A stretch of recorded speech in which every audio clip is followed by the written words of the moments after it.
in the discourse, mindfulness of breathing. The Buddha shifts from the mindfulness of the body to mindfulness of feelings, and that shift is it's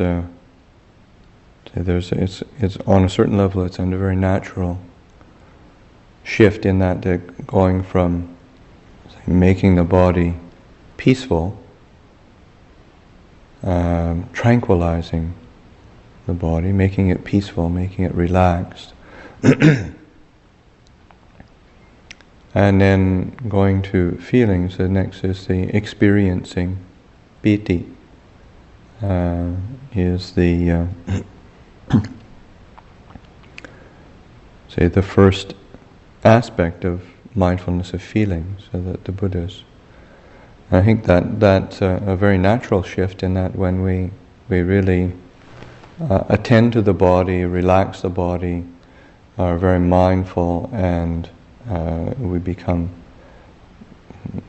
peaceful within the body, then there's pleasant feeling arising. There's a sense of well-being, sense of rapture, and piti is actually a word that's used in many different shades of that. It doesn't just mean sort of kind of blowing off the top of one's head rapture or anything. It's just very subtle shades of very subtle shades of relaxation and this settledness. I remember one time Ajahn Chah talking about the appearance of piti, and he said that the when you as you're meditating and relaxing and settling, using the breath, then there's a point where it's just quite naturally the body just is there's just sort of breathing quite deeply, and there's a kind of a settling, and Ajahn Chah said, well, then, that's piti, that's part of the range of piti, and that's not such an uncommon experience for meditators. It isn't as if there's say these qualities are out of range of most meditators. So that too, recognizing that this sense of because sometimes we tend to be looking for things that are generated by our desire, and our desire mind that is conjuring up what we want to experience, what we think we should be experiencing, how we would like to be experiencing a meditation, and just to be attentive to more the actual feelings and subtleties of the experiences that we are that are present,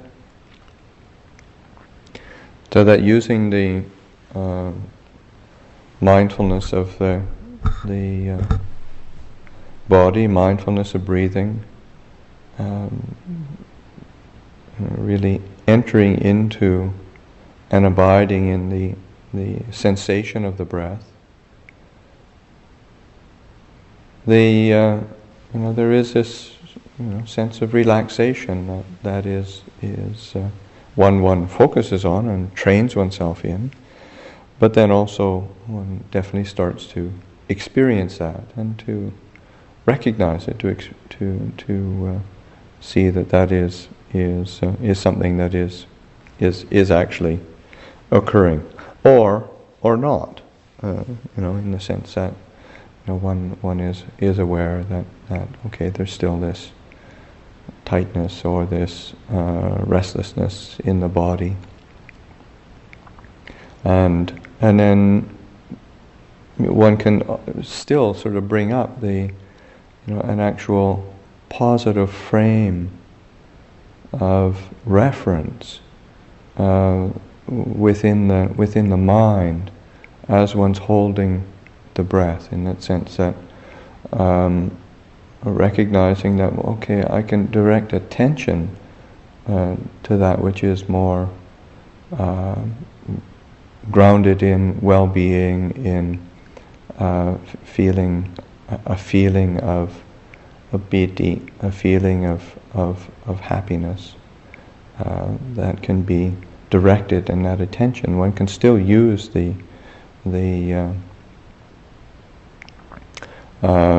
framework in order to set a tone for the meditation, because oftentimes we can either be a bit desperate sometimes of trying to make it work, or getting worried, or getting anxious, or it's important to just relax in the meditation and let the awareness work. And that's and obviously that's a qualified statement, in the sense that it's not just about relaxing. It's relaxing in order that the awareness can actually function, or awareness can really come to the fore of our experience. Because sometimes we do relax, and then awareness drifts away. So that this attending to the meditation, attending to the framework in terms of feeling, that bringing up of a positive, pleasant feeling in the meditation. One can attend to places where one does feel relaxed, where one feels settled. This is something that Ajahn Lee emphasizes in his instructions, that to bring attention to places where one's experiencing the breath in a pleasant way, a positive, relaxed feeling is being generated.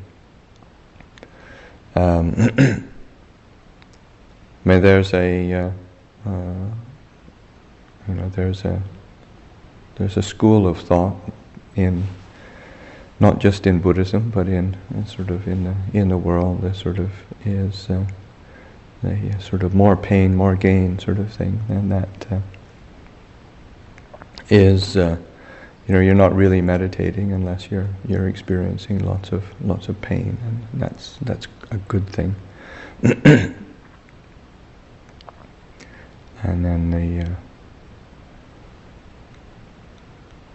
the kind of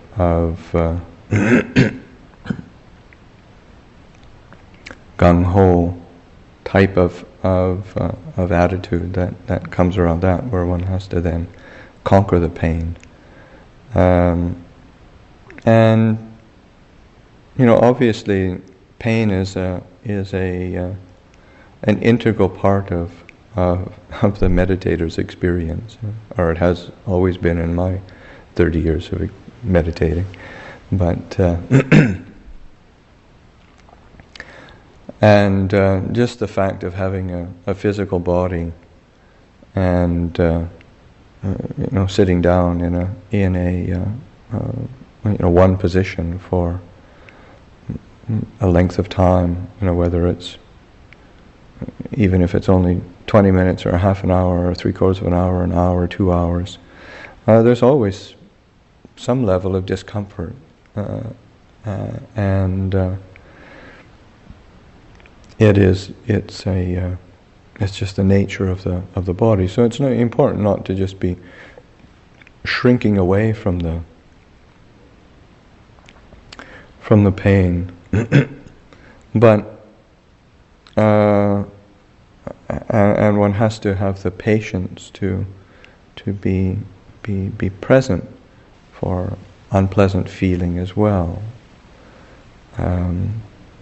That's one of the in terms of the characteristics of dukkha. One of the things that hides dukkha or covers up dukkha is changing posture, and that's both on a physical level as well as on a mental level. We're constantly shifting and changing, trying to get away from dukkha. But when we're sitting and meditating, by necessity we're having to be present for that which is both physically uncomfortable as well as that which is mentally, emotionally uncomfortable. It's there. And to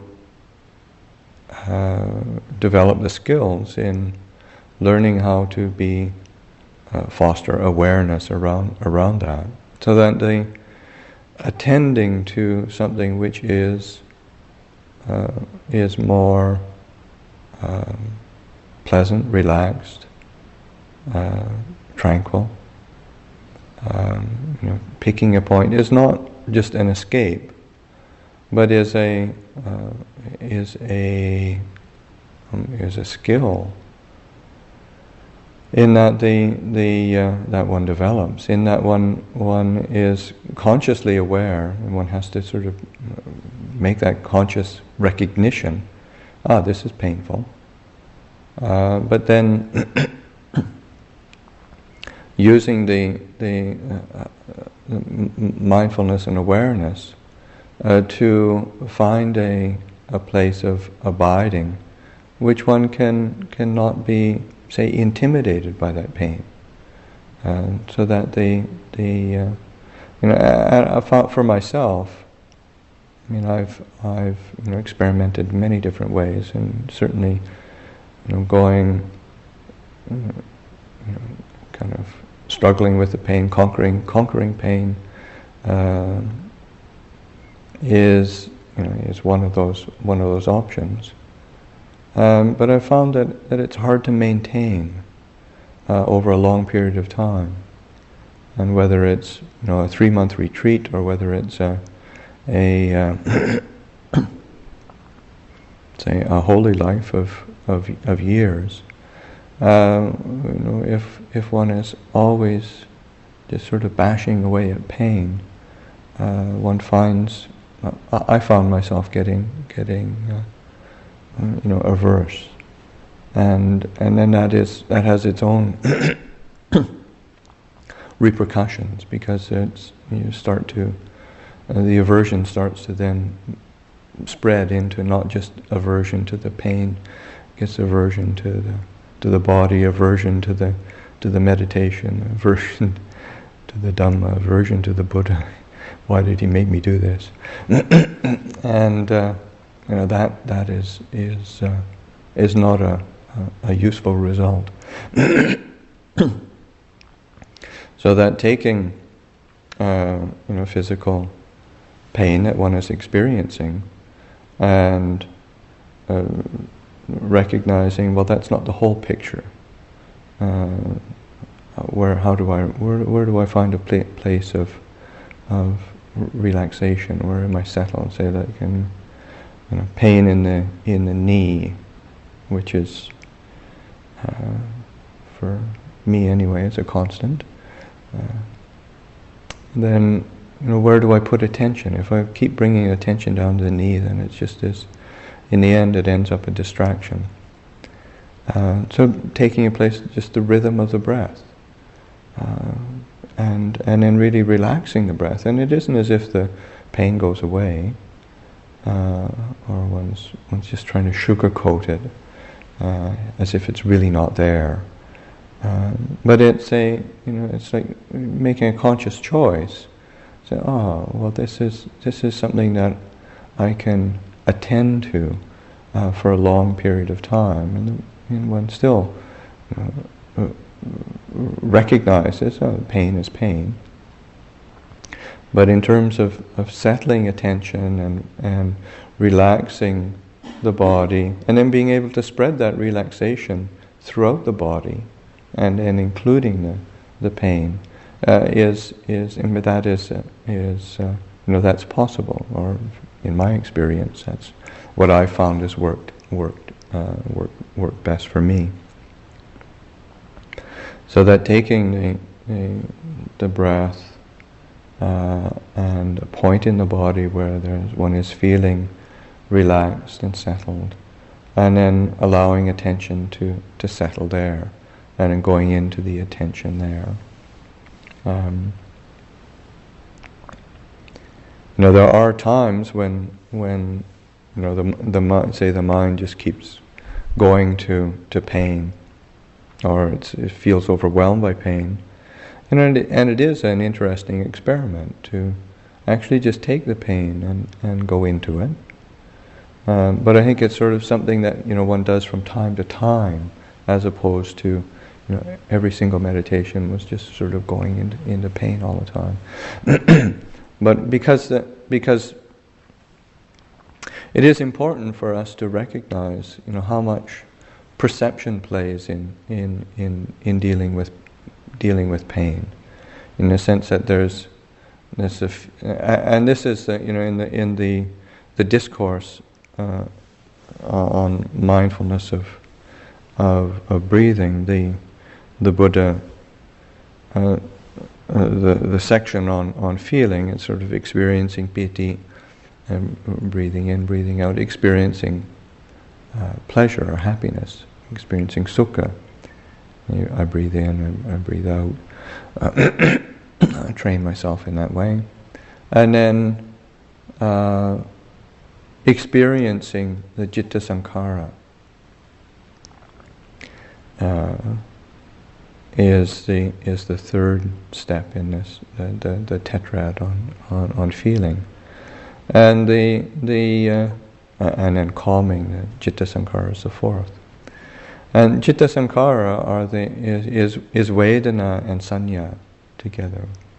Veda and Sanya is that which conditions the mind, so that there's the feeling, and then there's a perception. It's impossible to sort of split them out absolutely and completely.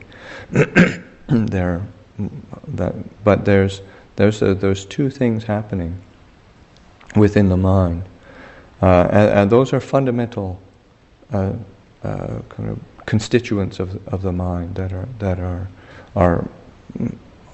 always present. There's, in any mental state, there's always feeling and perception, unless one has entered Nirodha Samapatti, which is a rare occurrence. So that this feeling and perception is what is conditioning the mind, what is creating the mind, what is building the content of the mind. So that when we experience pain, then we tend to also have a perception. We perceive it in a certain way. We perceive it as something that is threatening. We perceive it as something that is unwanted. We perceive it as something that is benign. In the sense that one can, perception also conditions our reaction to it. So it's important to recognize that sometimes when we're practicing,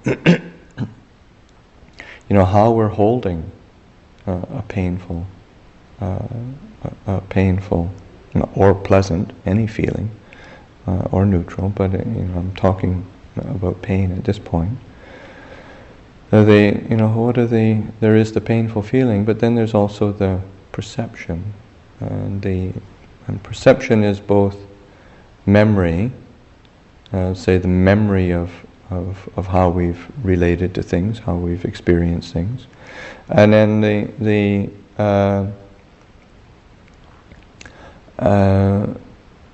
importance that we place on it, the value that we place on it, so that something that can be painful or unpleasant, but we can perceive it as something that is actually, well, this is valuable, this is useful, this is something that I can investigate, this is something that I can bear with and learn from. Those are, it's a perception. and to recognize that there's, because we can come up with the opposite perception as well. We have experienced something painful, this is awful, this is the end of the world, my meditation is finished, I'm hopeless. All because of a painful sensation. So that that recognition of how these are working in the mind, and that so that as we experience something that may be painful, we can cast it in another light as well. Okay, how do I use this? How do I work with it? Come back to a sensation that is more neutral, so that there's an opportunity for relaxing and settling. So that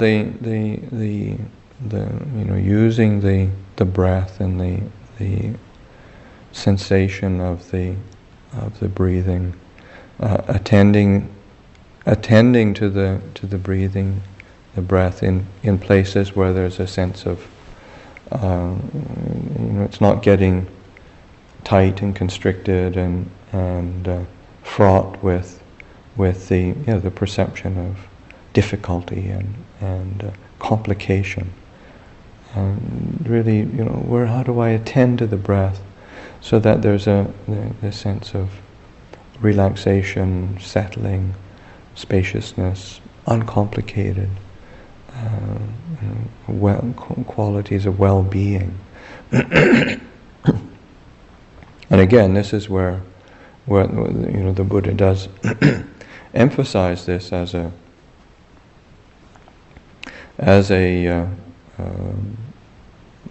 to be training oneself in experiencing piti, experiencing sukha, so that it helps to facilitate the practice. It helps to facilitate the deepening of well-being and stillness within the mind. And obviously, it'll be dropped, it'll be relinquished, and one has to relate to that skillfully as well, because we can similarly, what is the perception that comes up? Feeling and perception, vedana, sanya, citta sankhara, what proliferates the mind, what creates the mind. There's this little sort of flash of well-being sort of flits through the mind, and then the perception of, wow, I'm really getting my meditation together now. Wow, boy, I've got piti now. This is such a wonderful thing. Boy, am I great. I've experienced the fruits of meditation now. And that perception, it's just another feeling. So that you have to recognize what is the mind is starting to, where it's starting to move, what's it starting to create within itself, and always returning to that quality of the breath, that sort of that rhythm of the in-breath, the out-breath, awareness, mindfulness. Say this is the anchor, and then to watch the feelings, perceptions arise and pass away. And to recognize, you see, experiencing and then calming. The feeling and perception. One is using the breath to calm and to settle, bring the mind to a point of tranquility and clarity. And in terms of the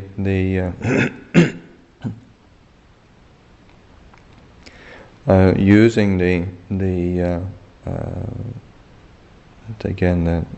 using awareness, using the mind, that sense of with piti, sukha, the constituents of the piti and sukha are constituents of the first jhana.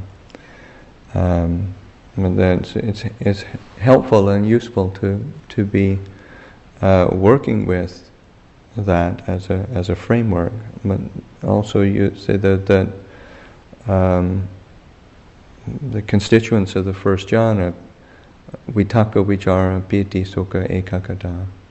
Vitakka as the initial kind of the initial thought, and vichara as a sustained thought. Piti, sukha, ekaggata, one-pointedness. So that using that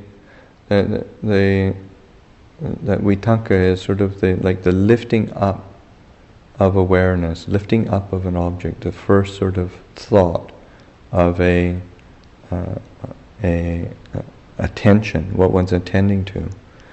So that lifting up of attention to the breath.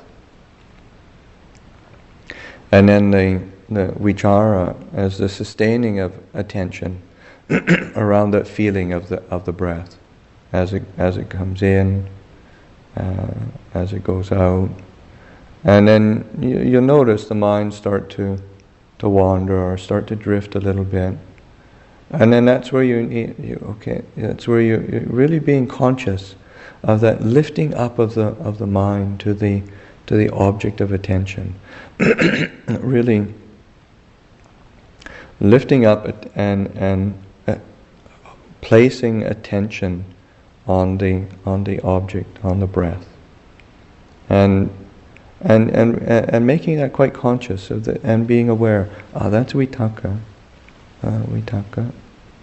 and then vichara, and then as the mind sustains its attention on that object, and in particular, say, on the breath, and is noticing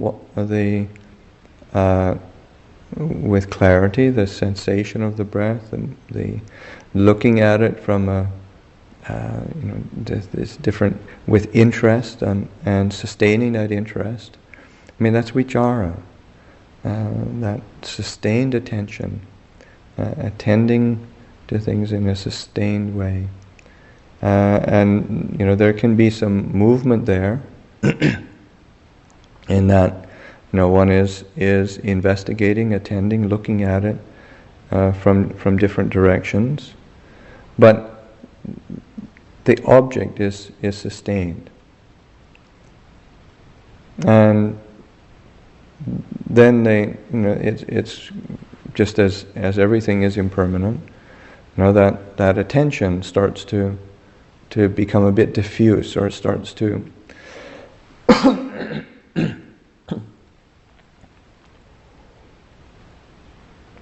and starts to wander a bit.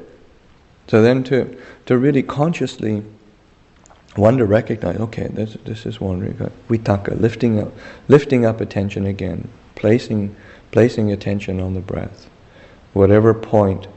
At whatever point one's lost it, or one recognizes, okay, well, I've lost it there. Okay, new breath, vitakka. Here I am, lifting up and placing attention back on the breath again.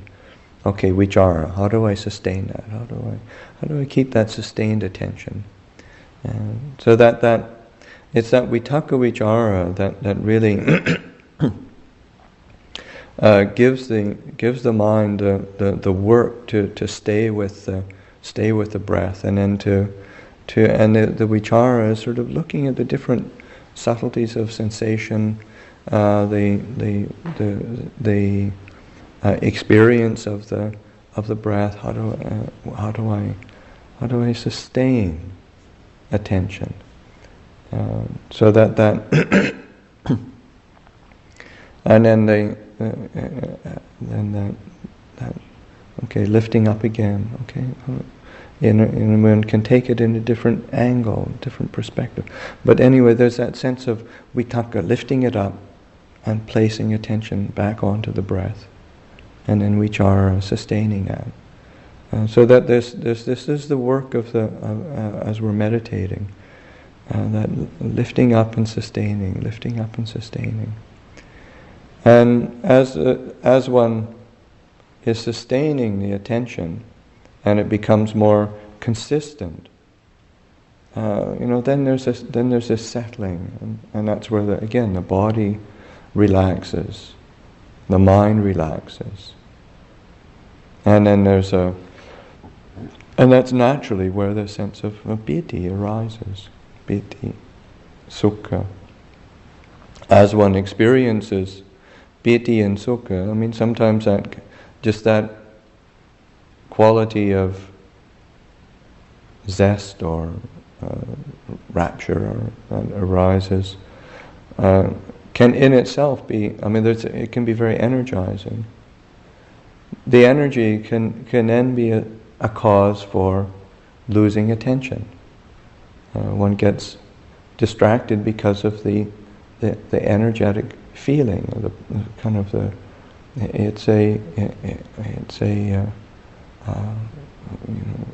so all of a sudden one comes alive, and there's this certain excitement about. But then it's difficult to sustain that, and this is again where one has to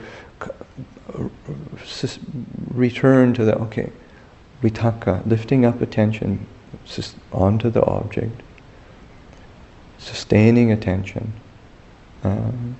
Lifting up, vitakka, vichara, lifting up and sustaining, and then that slowly sort of shaping, composing, settling around the breath, and brightening that one pointing. You want to say one sort of. It's not just sort of a one point that it immediately comes on. Say like there's this little green light in the this microphone here. It isn't as if you press the switch and boom, there it is. This one little green light, just is one pointed. It stays there all the time. It's not like that. When the meditation, there's this a certain sort of brightness and settledness arises, but then one needs to shape, contain one point, bring it back to that point, and it's the nature of the mind is looking for objects outside of itself. It's either looking for objects outside of itself, or it's sort of collapsing, in on itself. So that that shaping and using the energy of the vitakka and vichara, that initial application of mind and the sustained application of mind, in order to create that continuity of awareness and attention. And as one does that, that's when the mind really starts to settle. And that's the work of meditation, just using the breath as that underlying theme or rhythm. There's the breath there that we then use in order to we utilize the breath and relax with the breath, but then bringing the mind onto it with that vitakka, vichara. And as we sustain that and work with that, one pointing it, and then there's those qualities of well-being and pleasure arise, the mindfulness and the meditation become a pleasurable experience. and even if it is unpleasant in the sense of when experiencing pain, that doesn't preclude the opportunity to still work with that same vitakka vichara. Okay, when it's experiencing something that is maybe physically painful, might be mentally painful, some painful memory, painful emotion in the present moment. How does one work with that lifting up of attention to it? There's a sustaining attention. As one relax around it, so there's this sense of zest and interest that has some quality of enlivening, and that changes it into something that is, as it can be quite pleasurable, joyful even. So that that working with attention is the key, and then and it's probably just the examples I've been using are the more extreme aspects of our experience, in the sense of pleasant feeling, unpleasant feeling. But what is actually more predominant is neutral feeling, neither painful nor pleasant. How much of our life is neutral? Well, a lot of it, really. And one of the problems or difficulties is that we're not used to sustaining attention or lifting up attention to something that's neutral. We tend to look for something else, or get bored and frustrated because it's neutral. And that's oftentimes what happens with the breath. Why is it that we can't sustain attention on the breath? One of the reasons is because it's neutral, and we get bored, or it's not, nothing's happening. But the nothing happening is actually the real important ground for us to be then cultivating the inner qualities of vitakka, lifting up, using the effort and kind of resilience within the mind, the inner qualities of patience and attention, so that we're lifting up that attention and placing it back onto the breath, the neutral object, a neutral sensation, and then sustaining that. And how do we sustain on it without the inner qualities of interest, investigation, kind of that query that underlies our spiritual quest, spiritual search, then we're always going to spend our time looking for something that is either more interesting, more gratifying, more satisfying, or when that fails to bring results, then at least we can grumble and complain about that which is miserable and which we don't like, which is somehow, it's an option that we're constantly taking. So that using that neutral sensation, the neutral quality of Vedana, adukkha sukha Vedana, neither painful nor pleasant Vedana. It's really important to really start to hone attention so that we can be present for neutral sensation. And again, it's when we're able to lift up attention, that initial application of mind, vitakka, sustain attention on that, sustain the application of mind on the neutral, then that a change will take place, and this sense of piti and sukha arises. The mind one points and settles on the object, and it's because of the quality of attention. So that our practice is really one of say working with attention. We're working with vitakka vichara, so that there's a continuity of attention. It comes to the fore, and then whatever feeling is there, whether it's pleasant, unpleasant, or neutral, it's sort of beside the point, and that's a real quality of freedom. There's a real stability of mind when we're not dependent on the range of feeling in order to. Because that's most of what say people's lives are. And there's this wonderful quote that the Buddha gives of for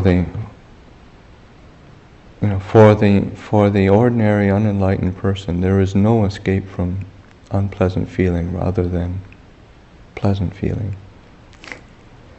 And that sense of, and that's human existence in a nutshell. Is that constant trying to escape from that which is unpleasant by finding that which is pleasant through the senses, and by its very nature, of course, it doesn't satisfy. So it's definitely a lost cause. But that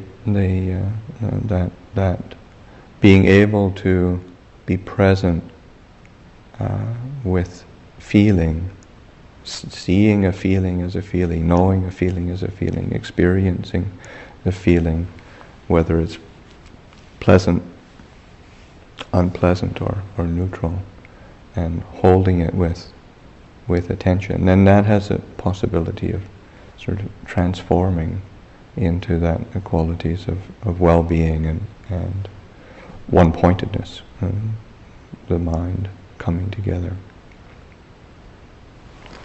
Can work with that.